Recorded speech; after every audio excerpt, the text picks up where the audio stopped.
Boa tarde, gente. Meu nome é Isa, eu sou RD Mestre do Osvaldo e vou falar sobre as evidências do uso da VNI na emergência.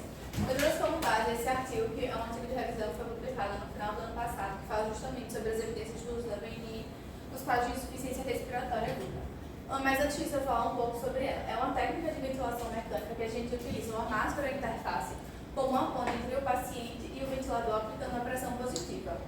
Aí aqui eu trouxe para exemplificar os tipos de máscara que a gente pode utilizar e as tabelas da diretriz de ventilação mecânica, que faz a comparação de vantagem, desvantagem e algumas particularidades do ventilador, e para depois a gente dar uma olhada. Mas então tem a nasal, a facial, a total face e o capacete.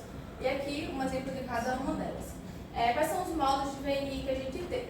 Tem o CPAP, que é uma pressão positiva constante expiratória na via aérea, só o nível de pressão, e ajuda a permitir o recrutamento alveolar. E o BIPAP, que faz 2 níveis de pressão, uma pressão inspiratória e uma pressão expiratória. Então, ajuda a otimizar o recrutamento alveolar e a eliminação do CO2 e diminuir o trabalho expiratório.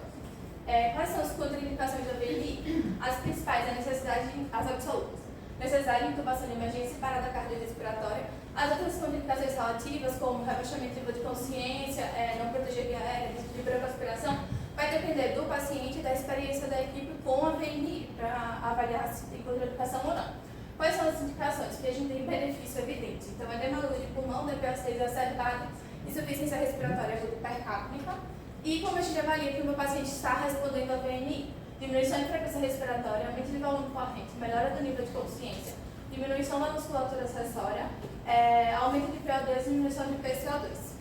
Falando um pouco do artigo, essa tabela que eu trouxe para exemplificar as indicações do uso da VNI, então eu dividi em 2 momentos. Antes da ventilação mecânica, então prevenir intubação, e o que mostrou benefício. Edema agudo de pulmão, pacientes com DPOC e pacientes obesos que fazem a síndrome da hipoventilação do obeso, e no caso de insuficiência respiratória aguda hipoxêmica, leve a moderada.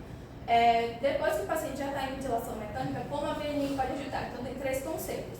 A VNI facilitadora, onde o paciente, você faz teste de respiração espontânea, o paciente falha, e aí você tenta a VNI como uma ponte para você tentar estubar ele de forma mais precoce. Então, mostra benefício nos pacientes com DPOC.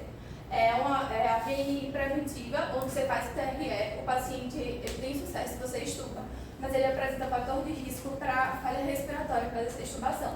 Então, você tenta a VNI nas primeiras 48 horas. Então, mostrou benefício em pacientes com DPOC, pacientes com insuficiência respiratória aguda leve, moderada e grave e após cirurgias. E a VNI como método de resgate, o paciente foi estubado e apresentou falência respiratória. Você só tem evidência de fazer uso da VNI nos pacientes após cirurgias, principalmente abdominais.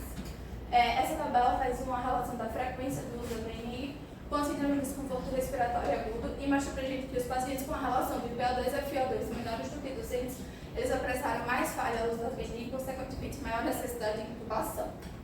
Essa tabela eu trouxe porque é meio complicado de definir o modo de VNI que vai usar, isso ainda não é muito bem descrito na literatura, mas o artigo fala para preferir máscara facial com BIPAP nos pacientes com DPOC, síndrome da hipoventilação do obeso, e nos casos de edema agudo de pulmão ou insuficiência cardíaca descompensada. Sempre considerar a intubação no paciente que está com insuficiência respiratória aguda grave, que está com choque, disfunção orgânica, não atrasar a intubação. E considerar a cateter nasal de alto fluxo, ou CPAP, ou até o BIPAP também, nas insuficiências respiratórias hipoxêmicas leves ou moderadas. Mas o que a gente tem de principal evidência é que nos pacientes que fazem retenção de CO2 é melhor o BIPAP. Aqui eu trouxe uma tabela que fala das variáveis para a gente avaliar como o paciente pode acompanhar a falha do paciente a VNI. Então, relação com PO2 a FiO2, volume corrente, frequência respiratória e até a própria hidratação pode ajudar, porque a gente não precisa esperar o paciente ficar 2 horas de VNI para ver que ele está falhando esse método. Quais são as conclusões do estudo? A VNI é um método de suporte ventilatório importante, que ela ajuda na oxigenação, na ventilação e nas suas indicações específicas ela ajuda a diminuir tanto a necessidade de intubação quanto mortalidade. Os take-home points, os principais evidências de benefício da VNI, edema agudo de pulmão, DPOC em paciente com hipercapnia. A gente sempre tem que tentar manter o equilíbrio entre os pacientes, a gente prevenir intubação, mas também não ficar atrasando essa necessidade de intubação, principalmente nos pacientes com insuficiência respiratória aguda hipoxêmica, e é fundamental reavaliar o paciente, identificar que ele está falhando de forma precoce para a gente evitar os danos de intubação tardia.